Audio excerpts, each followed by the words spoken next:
Hello students, उन्नत classes YouTube channel पर आप सभी का हार्दिक अभिनंदन एवं स्वागत है। स्टूडेंट्स अपन ने देखा था कि सांख्यिकी से संबंधित इतिहास देख लिया। ठीक है, समंक देखे। समंक दो प्रकार के होते हैं, प्राथमिक द्वितीयक। उसके बाद हम प्राथमिक समंक की विधियां देखी। विधियों के अंदर अपन ने देखा प्रत्यक्ष से व्यक्तिगत अनुसंधान विधि। ठीक है, वह अपन ने देख लिया। दूसरी विधि आती है स्टूडेंट्स, पहली विधि पूरी हो गई, दूसरी है अप्रत्यक्ष मौखिक अनुसंधान विधि। दूसरी विधि है अप्रत्यक्ष मौखिक अनुसंधान विधि। Indirect oral investigation method. अप्रत्यक्ष मौखिक अनुसंधान विधि। इसमें अप्रत्यक्ष मौखिक अनुसंधान विधि क्या होती है स्टूडेंट्स, लिख लेना जैसे मैं बोल रहा हूँ। जो अप्रत्यक्ष मौखिक अनुसंधान विधि होती है, इस विधि में सूचना समस्या से प्रत्यक्ष सूचना समस्या से प्रत्यक्ष संबंध रखने वाले व्यक्ति से न लेकर किसी तृतीय पक्षकार से ली जाती है। इसमें जो सूचना होती है वो किससे ली जाती है? तृतीय पक्षकार से ली जाती है। अतः जिससे के बारे में अपन कलेक्ट कर रहे हैं सूचना, उससे डायरेक्टली पूछते हैं, तृतीय पक्षकार से संबंध से जानकारी प्राप्त करते हैं। अर्थात इसका जो साक्षी है वह कौन बना? तृतीय पक्षकार। साक्षी बोले तो गवाह, गवाह बोल दो, विटनेस बोल दो, वह कौन बना? तृतीय पक्षकार। अब तृतीय पक्षकार कैसे बना? फॉर एग्जाम्पल, आपको अच्छा सा एग्जाम्पल है जो नॉर्मली अपनी लाइफ में चलता रहता है, अपन देखते रहते हैं। एक एक्सीडेंट हुआ, कोई व्यक्ति है वो कहीं जा रहा था, बाइक से उसका एक्सीडेंट हुआ। तो जब अपन जानकारी प्राप्त करते हैं तो अपन को जानकारी कौन देता है? जो जिसने उसको देखा है, लाइव देखा है मान लो, या किसी ने आते हुए देखा, किसी ने जाते हुए देखा, तो अपन उसी से जानकारी प्राप्त करते हैं कि एक्सीडेंट कैसे हुआ। जिस व्यक्ति के लगी वह तो बता नहीं सकता, तो जो तृतीय पक्षकार है वही क्या बना? अपन को जानकारी प्राप्त करने में मदद की तृतीय पक्षकार ने, उसी ने बताया कि यह एक्सीडेंट कैसे हुआ। तो स्टूडेंट, अप्रत्यक्ष मौखिक अनुसंधान विधि यही है कि इसमें अपन जो सूचना प्राप्त करते हैं वह जो साक्षी है उसके माध्यम से अपन को सूचना प्राप्त होती है। अपन डायरेक्ट प्राप्त नहीं कर पाते। जो भी इन्वेस्टिगेटर होता है, जिसको समस्या है, वह उस व्यक्ति से अपन को सूचना प्राप्त नहीं होती है। जो तृतीय पक्षकार होता है उससे सूचना प्राप्त होती है। ठीक है, इसमें लिखना आगे एक लाइन और, इन साक्ष्यों से, जो ये विटनेस होते हैं, इन साक्ष्यों से मौखिक पर्सन पूछताछ के आधार पर सूचना एकत्र की जाती है। जो ये साक्षी होते हैं इनसे सूचना अपन कैसे प्राप्त करते हैं? मौखिक पर्सन पूछकर। अब जैसे मैंने आपको एग्जांपल बताया था एक्सीडेंट वाला, तो अपन पूछते हैं वैसे भी एक्सीडेंट कैसे हुआ, तो वह अपन को बताता है कि जो एक्सीडेंट हुआ है वह रोंग साइड चल रहा था या राइट साइड चल रहा था, पीछे से आके किसी ने मार दिया है, जो भी घटना घटित हुई। ठीक है स्टूडेंट, इसमें एक एग्जांपल अपन और भी देख लो। जैसे मान लो कुछ श्रमिक है, श्रमिक से सूचना न लेकर उनके श्रम संघों से सूचना लेना कि आपके जो वर्क, जो ये कंपनी है या जो भी ये इसमें जो कंपनी में जो कार्य करने वाले श्रमिक कितने हैं, इनको वेतन कितना मिलता है, इनके बारे में अपन क्या करते हैं? श्रम संघ से सूचना प्राप्त लेना।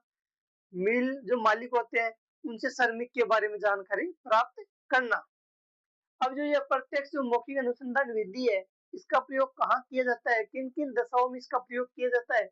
सबसे बेस्ट तो इसका एक काम होता है कि ये जो है विस्तृत क्षेत्र में उपयोगी है, क्योंकि सूचना अपन को किससे प्राप्त करनी है? तृतीय पक्षकार से प्राप्त करनी है, तो ये विस्तृत क्षेत्र के लिए सबसे बेस्ट है। ठीक है, क्योंकि सूचना देने वालों से अपन व्यक्तिगत संपर्क तो संभव नहीं हो पाता। दूसरा, जब संबंधित जो विषय होता है उससे संबंधित व्यक्तियों से पर्सन करना उचित न समझा जाए, अर्थात जहाँ सूचना गुप्त रखनी हो वहां इसका प्रयोग किया जाता है। जहाँ सूचना क्या हो? गुप्त रखनी हो, वहां भी अप्रत्यक्ष मौखिक अनुसंधान विधि का प्रयोग किया जाता है।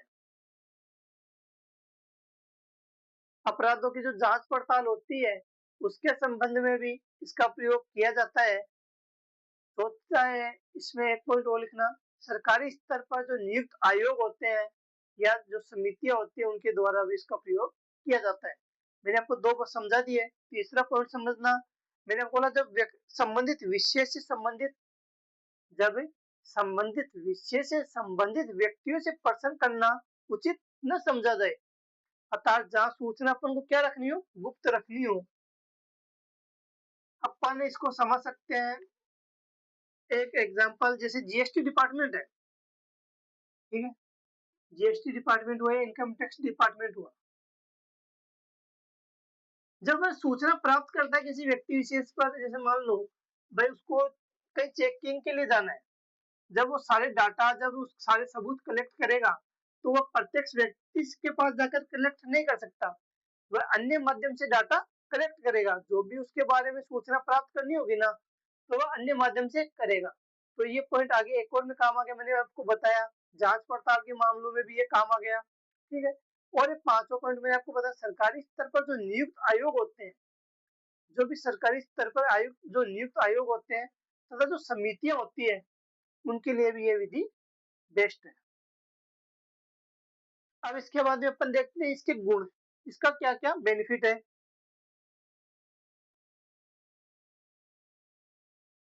इसके बेनिफिट देखते हैं अपन, जो अप्रत्यक्ष मौखिक अनुसंधान विधि है इसका बेनिफिट क्या क्या है, ये अब मैं परिभाषा के अकॉर्डिंग देख लो। गुण, विस्तृत क्षेत्र के लिए उपयोगी है, ठीक है, विस्तृत क्षेत्र के लिए, गोपनीयता के लिए,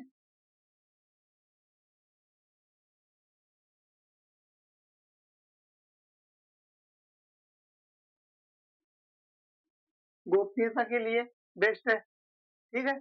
और एक चीज और है कि अपन को कहीं जाना नहीं पड़ता, अप्रत्यक्ष रूप से भी काम हो जाता है, ठीक है। तो इसमें ये सरल भी है, सरल है, समय कम लगता है, धन भी कम लगेगा, परिश्रम भी कम लगेगा। तो ये क्या हो गई, समय कम, धन कम और परिश्रम भी कम। तो ये क्या हो गई, मितव्ययी विधि हो गई, क्या हो गई, मितव्ययी विधि हो गई, जिसमें बचत हो जाती है आसानी से। और एक पॉइंट और, जैसे 3 पॉइंट 4 पॉइंट हो गए, 5वां पॉइंट लिखो, जो संकलित जो आंकड़े होते हैं वे व्यक्तिगत पक्षपात से प्रभावित नहीं होते। जो भी अपन जो डाटा कलेक्ट करते हैं वह क्या होते हैं, पक्षपात रहित रहते हैं। जो डाटा होते हैं वो क्या होते हैं, पक्षपात रहित। 5 गुण हो गए, विस्तृत क्षेत्र के लिए बेस्ट है, गोपनीयता रहती है, जो सूचना होती है ये ज्ञात करने में सरल रहती है, समय कम, धन कम, परिश्रम कम लगता है, अर्थात मितव्ययी विधि है और पक्षपात रहित होती है। ओके स्टूडेंट, ठीक है स्टूडेंट, अब अपन देखेंगे अप्रत्यक्ष मौखिक अनुसंधान विधि के दोष। अप्रत्यक्ष मौखिक अनुसंधान विधि के दोष, क्या क्या इसमें कमियां होती है, या दोष को में इसको सीमाएं भी कहा जाता है। पहली सीमा, अनुसंधानकर्ता को अप्रत्यक्ष सूचना उपलब्ध होती है, अनुसंधानकर्ता को अप्रत्यक्ष सूचना उपलब्ध होती है, अर्थात परिणाम अशुद्ध होने की संभावना ज्यादा होती है, क्योंकि समस्या से प्रत्यक्ष संबंध रखने वाले व्यक्ति से संपर्क नहीं किया जाता। परिणाम अशुद्ध होने की संभावना होती है, परिणाम अशुद्ध होने की संभावना होती है, ठीक है स्टूडेंट।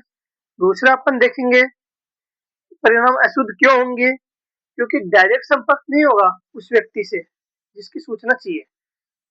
तो दूसरा, जो लापरवाही, लापरवाही के कारण, लापरवाही कैसी होगी, जो साक्षी जो होते हैं, थर्ड पर्सन के माध्यम से हमें सूचना प्राप्त होती है, तो क्या होता है, पक्षपातपूर्ण कर ले, ये पक्षपात व अज्ञानता के कारण समंक क्या होते हैं, दूषित होते हैं। तीसरा, सजातीयता या एकरूपता का अभाव भी इसमें पाया जाता है, जिससे तुलना संभव नहीं है। सजातीयता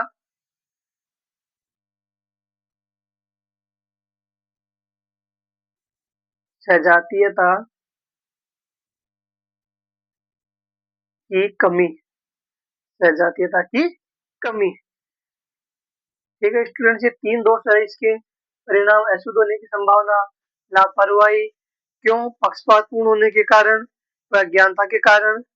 तीसरा, सजातीयता, सजातीयता को एकरूपता भी कहा जा सकता है, सजातीयता या एकरूपता। Okay student, thank you.